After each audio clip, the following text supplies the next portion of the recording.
As we all know, it's been a tough period for banks over the past few years. But we did receive some good news this week.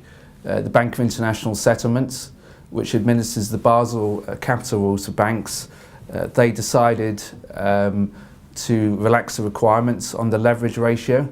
The leverage ratio is one of the most costly parts of the whole Basel capital requirements.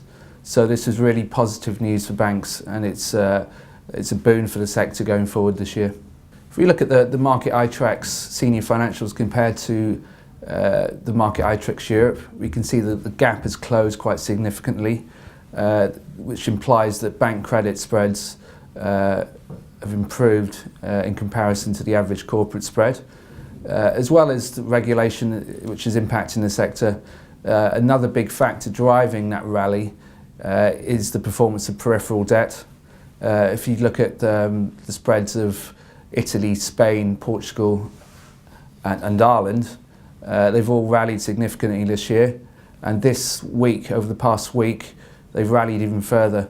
Part of the reason for that is that 3 of the countries have all issued debt over the past week at a much lower cost than previously, and also received very good demand from the capital markets. So this is really another positive sign going forward. The banks will continue to be in focus over the next few days and in the coming weeks. Most of the big US institutions are due to report fourth quarter earnings over the next few days. For JP Morgan and Wells Fargo today, and Goldman Sachs and Morgan Stanley in the coming days.